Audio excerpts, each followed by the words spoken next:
कहां से शुरू किया जाए? जंतर मंतर से या थ्री इडियट से? क्या कहा जाए? पब्लिक के शब्दों में एक्टिविस्ट या सरकार के शब्दों में एंटी नेशनल? सोनम वांगचुक को अब पूरा देश जान चुका है।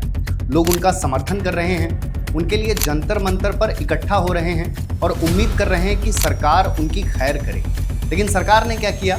18 जुलाई 2026 की सुबह जंतर मंतर पर सिविल ड्रेस में कुछ लोग आए, जिसमें कुछ पुलिस वाले थे और कुछ डॉक्टर।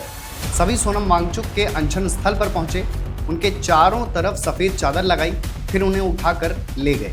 इस दौरान प्रदर्शनकारियों और पुलिसकर्मियों के बीच टकराव हुआ।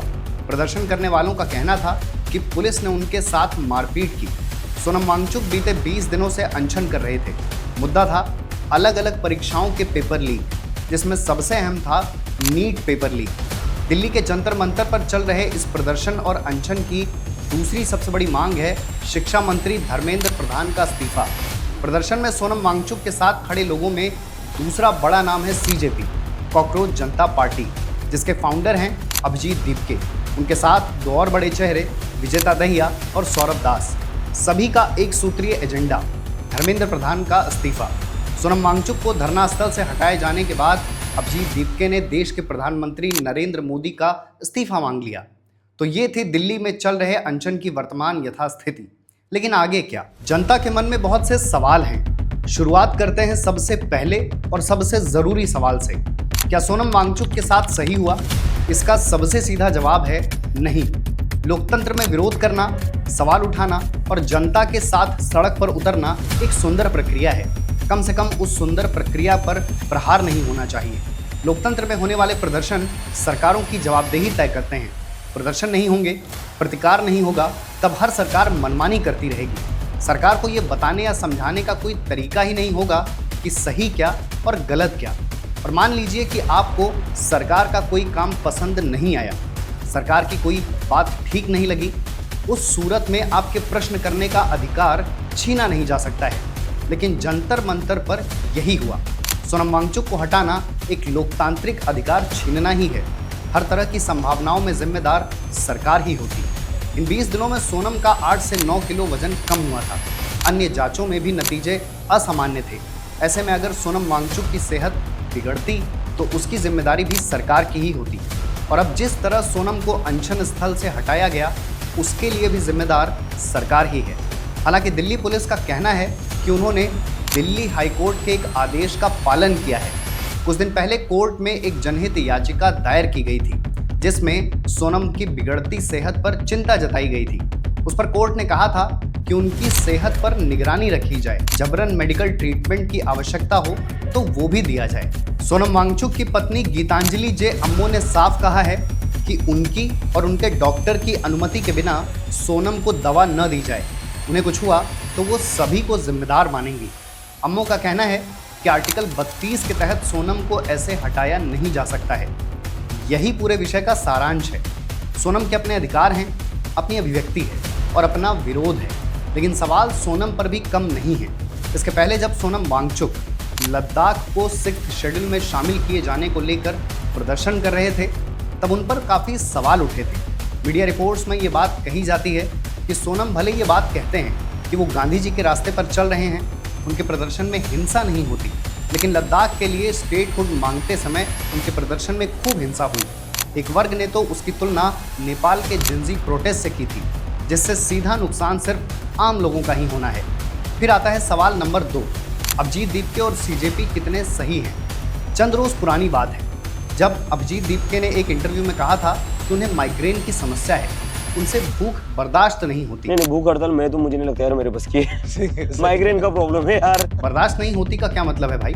चलिए मान लिया कि आपकी समस्या वाकई गंभीर है, तो कम से कम जिस जगह पर एक इंसान अनशन पर है वहाँ ठूस ठूस कर खाओ तो मत। सभी ने जंतर मंतर पर लोगों को 4 टाइम की मील लेते हुए देखा है। क्या आपको नहीं लगता कि ये हरकत आंदोलन की गंभीरता और वजन कम करती है? इन सब से बड़ा सवाल, और ये सवाल सिर्फ मेरा नहीं है, बहुत से लोगों का है। कई बड़े मीडिया घराने ये सवाल उठा चुके हैं। अभिजीत दीपके कहाँ ठहरते हैं? ब्रेक के लिए बार बार कहाँ जाते हैं? और जहाँ भी ठहरते हैं उसका खर्चा कौन उठाता है? प्रदर्शन स्थल पर आने वाली भोजन सामग्री, टेंट, दरी और साउंड सिस्टम जैसी तमाम चीज़ों का खर्च या किराया कहाँ से आ रहा है? ये सवाल किसी भी आंदोलन समर्थक इंसान को गुस्से में ला सकते हैं, उसके मन में आक्रोश पैदा कर सकते हैं, लेकिन जितना ज़रूरी ये आंदोलन है उतने ही ज़रूरी इन सवालों के जवाब हैं। जो लोग सरकार से पारदर्शिता की उम्मीद करते हैं उन्हें अपने तौर तरीके में भी पारदर्शिता रखनी चाहिए। और इस आंदोलन में कुछ न कुछ तो मिसिंग है, जैसे मोबिलाइजेशन। इसके पहले अन्ना हजारे ने कुछ ऐसा ही विरोध प्रदर्शन किया था, लेकिन उसमें जैसे भीड़ इकट्ठा हुई थी उसकी तुलना में जंतर मंतर की भीड़ आधी भी नहीं है। जिस तरह लोग अन्ना हजारे से जुड़े उस तरह सोनम वांगचुक से नहीं जुड़ पा रहे हैं। हालांकि सोनम को जंतर मंतर से हटाए जाने के बाद से वहां अच्छी भली भीड़ जमा हुई है, लेकिन उसकी एक वजह वहां आने वाले नेता भी हैं, चाहे डिम्पल यादव हो, चंद्रशेखर रावण हो या पवन खेड़ा हो। कहीं ना कहीं इस आंदोलन में एक कनेक्ट मिसिंग तो है, नहीं तो जिस तरह के मुद्दे लेकर ये प्रदर्शन शुरू किया गया उसके हिसाब से अब तक हजारों या लाखों का मजमा लग जाना चाहिए था। पेपर लीक प्रोटेस्ट का पब्लिक से कनेक्ट न होने की एक और बड़ी वजह साफ है, प्रोटेस्ट का मुद्दे से भटकाव। पेपर लीक प्रोटेस्ट में उमर खालिद और शर्जील इमाम का क्या काम है? ये बात मीडिया वालों और प्रदर्शनकारियों दोनों के लिए दुर्भाग्यपूर्ण है। उमर खालिद की बात हुई तभी सवाल पूछे गए, और सवाल पूछे गए इसलिए भी बात हुई। उमर खालिद और शर्जील इमाम कितने सही हैं या कितने गलत, ये बहुत अलग मुद्दा है, पर पेपर लीक प्रोटेस्ट में उनके लिए नारे लगाकर या उनके बारे में बात करके क्या हासिल होगा? और इस देश में एक प्रजाति है, हाईजैकर्स की प्रजाति। आंदोलन कोई भी हो, प्रदर्शन कैसा भी हो, हाईजैकर्स अपना एजेंडा लेकर मौके पर पहुंच जाते हैं और विरोध को विरोध नहीं रहने देते। अब वो चाहे ढपली लेकर पहुंचे या माइक और कैमरा लेकर। जंतर मंतर पर जारी प्रदर्शन में ऐसे तमाम इरेलेवेंट एलिमेंट्स हैं जिनके रहने से वैल्यू एडिशन हो ना हो, पर प्रदर्शन का नुकसान ज़रूर होता है। ये प्रदर्शन करने वालों को ही तय करना होगा कि उनका आंदोलन ऐसे एलिमेंट्स की वजह से अपने रास्ते से भटकने ना पाए। मुद्दे के अंत में आती है सरकार, जिसे शायद सबसे पहले आना चाहिए था। इस सरकार के दो गुण रह रहकर सामने ज़रूर आते हैं, पहला चुनावी प्रबंधन और दूसरा ईगो। इस सरकार का ईगो बहुत बड़ा है, हमारी और आपकी सोच से कहीं बड़ा। धर्मेंद्र प्रधान नई शिक्षा नीति के मुद्दे पर सोनम वांगचुक से पहले मिल चुके हैं, शायद 2023 में। एक और बार मिल लेंगे तो क्या हो जाएगा? यह सरकार का कोई प्रतिनिधि जंतर मंतर पर आकर सोनम वांगचुक की बात सुन ही लेगा तो किसका नुकसान हो जाएगा?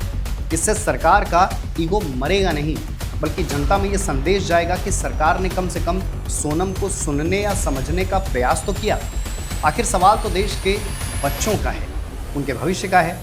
जिन बच्चों ने एक पेपर लीक से हौसला हार कर जान दे दी, उनके साथ किए जाने वाले इंसाफ का है। ये सरकार उन माता पिताओं का सामना कैसे करेगी जिनके बच्चे पेपर लीक के सामने जिंदगी की जंग हार गए?